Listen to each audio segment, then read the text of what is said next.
پاکستان دنیا کے ان ممالک میں شامل ہے جہاں 70% نوجوان نسل پائی جاتی ہے۔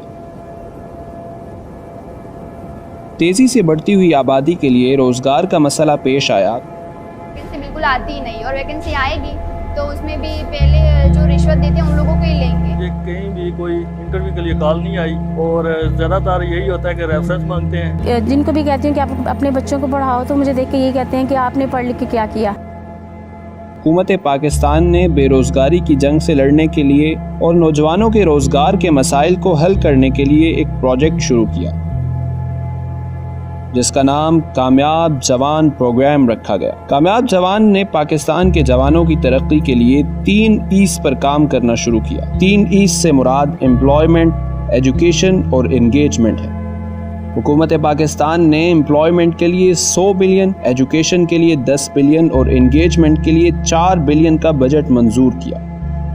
یوتھ سے بھی انپٹ لی گئی کہ وہ کیا چاہتے ہیں، تو اس میں سب سے زیادہ جو ہمارے سامنے ان کی بات آئی وہ یہی تھا کہ وہ نوجوان جو ہیں وہ روزگار چاہتے ہیں۔ تو اس کے لیے جو پہلا انیشیٹو ہم نے لانچ کیا وہ تھا کامیاب جوان یوتھ انٹرپرینیورشپ اسکیم، کامیاب جوان جس کو یس کہتے ہیں۔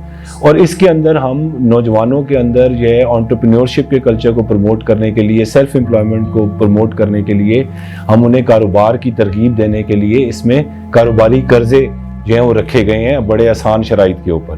اس وقت جو ہے وہ 1 لاکھ روپے سے لے کے 2.5 کروڑ روپے تک آسان شرائط کے اوپر نوجوانوں کو قرضے دیے جا رہے ہیں کاروبار کرنے کے لیے، تاکہ وہ جاب سیکر نہ بنے بلکہ جاب پروڈیوسر بنے۔ اس اسکیم کو کامیاب جوان لون اسکیم بھی کہا جاتا ہے۔ کامیاب جوان لون اسکیم میں کاروبار کی وسعت، کاروبار کی ترقی یا نیا کاروبار شروع کرنے کے لیے 3 مراحل میں قرضے دیے جاتے ہیں۔ پہلے مرحلے میں 1 لاکھ سے 10 لاکھ، دوسرے مرحلے میں 10 لاکھ سے 1 کروڑ اور تیسرے مرحلے میں 1 کروڑ سے 2.5 کروڑ تک قرضوں کی فراہمی کی جاتی ہے۔ ان تمام مراحل میں قرضوں کی واپسی کی شرائط انتہائی آسان ہے۔ تو ٹیئر 1 میں اس نے 3% دینا ہے، ٹیئر 2 میں اس نے 4% دینا ہے اور ٹیئر 3 میں اس نے 5% دینا ہے۔ تو یہ 8 سال میں اس نے پے بیک کرنا ہے، اور اس میں 1 سال کی فردر ریلیکسیشن اس میں رکھی ہوئی ہے کہ 8 سال ہیں لیکن اس میں مزید 1 سال اس کو ایک ریلیکسیشن دی جا سکتی ہے۔ اور اگر کوئی اسلامی شرائط پر قرضہ حاصل کرنا چاہے تو کامیاب جوان کے پارٹنرشپ پروگرام میں 3 اسلامک بینکس شامل ہیں۔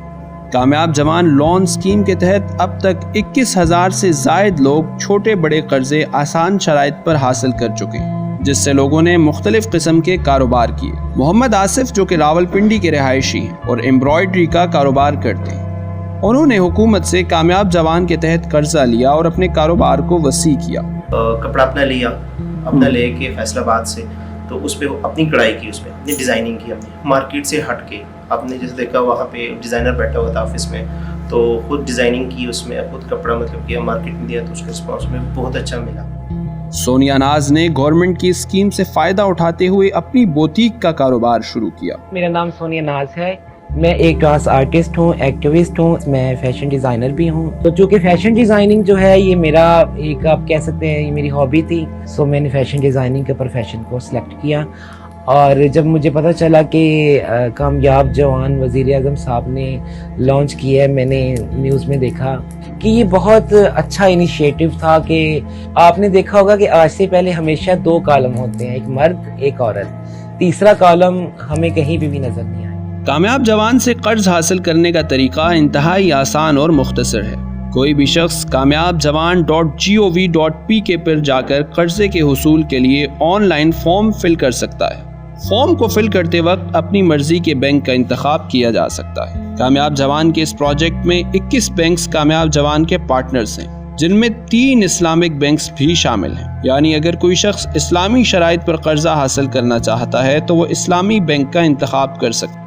حکومت نے ملکی زراعت میں ترقی کے لیے اس اسکیم کے تحت کسانوں کو قرض پر ٹریکٹر بھی فراہم کیے۔ ٹھیک ہے جی، بہتر ہے، ہمیں تو خوشی ہے اس بات کی کہ ہمیں ٹریکٹر مل رہا ہے۔ پہلے تو ہم لے نہیں سکتے تھے، ہمارے پاس اتنے رقبے نہیں تھے کہ جو ہم پلاج کرا کے اپنا ٹریکٹر لے سکیں۔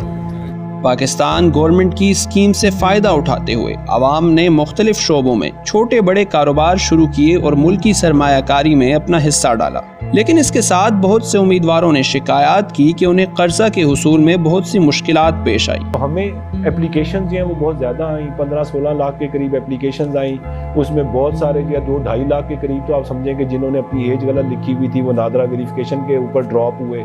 کچھ نے جو ہے کوئی بزنس پلان اس کے اندر نہیں لگایا ہوا تھا. اس سے جب بینکس نے رابطہ کیا تو انہوں نے کہا کہ جی آپ ہمیں پیسے دیں گے تو پھر ہم سوچیں گے کہ ہم نے کیا کاروبار کرنا ہے. کوئی بزنس پلان ان کے پاس نہیں تھا. پھر کچھ نے اس طرح سے کیا کہ جی اپلائی تو کر دیا لیکن کاروبار جو ہے ان کے والدین نے کرنا تھا, والد صاحب نے کرنا تھا, بھائی نے کرنا تھا, تو خواتین کے نام پہ استعمال ہو گیا. تو جب ان کا انٹرویو ہوا تو ان کو بھی کچھ پتہ نہیں تھا, تو جس کے اوپر ان کی اپلیکیشن ریجیکٹ ہو گئی. اب تک حکومت پاکستان نے اس اسکیم کے تحت 21,000 سے زائد نوجوانوں میں 22 ارب کے قرضے تقسیم کر دیے ہیں اور مزید قرضوں کی تقسیم کا عمل جاری ہے. کامیاب جوان اسکیم کے تحت نوجوانوں کو نہ صرف کاروباری قرضے فراہم کیے گئے بلکہ اسکلز کے فروغ کے لیے حکومت نے اسکلز اسکالرشپ کورس متعارف کروائے, جس میں مختلف اداروں میں جدید تعلیم اور ہنر جیسا کہ artificial intelligence, web development, IoT, COT, graphic designing اور ویب ڈیزائننگ جیسے جدید کورسز شامل ہیں. ان کورسز کو پاکستان میں تقریباً 750 مختلف اداروں میں سکھایا جاتا ہے. میں institute of computer science UT Lahore سے ڈیجیٹل مارکیٹنگ اور SEO کا کورس کر رہی ہوں. اس کورس میں ہم لوگوں کو search engine optimisation, social media, paid ad, organic ad کے بارے میں سکھایا جاتا ہے. جیسے کہ ہر آرگنائزیشن کو ڈیجیٹل مارکیٹر کی ضرورت ہے. اس کورس کو کرنے کے بعد میں ایز اے فری لانسر بھی کام کر سکتی ہوں. 95,000 سے زائد نوجوانوں نے اسکلز اسکالرشپ کورس سے فائدہ اٹھایا. اس کے علاوہ کامیاب جوان انگیجمنٹ پروگرام کے تحت حکومت پاکستان نے نوجوانوں کو ہم نصابی سرگرمیوں میں مشغول رکھنے کے لیے نیشنل یوتھ کونسل کا قیام عمل میں لایا. کامیاب جوان پروگرام پاکستان کے جوانوں کے لیے ایک روشن مستقبل اور خوش آئند پروجیکٹ ہے.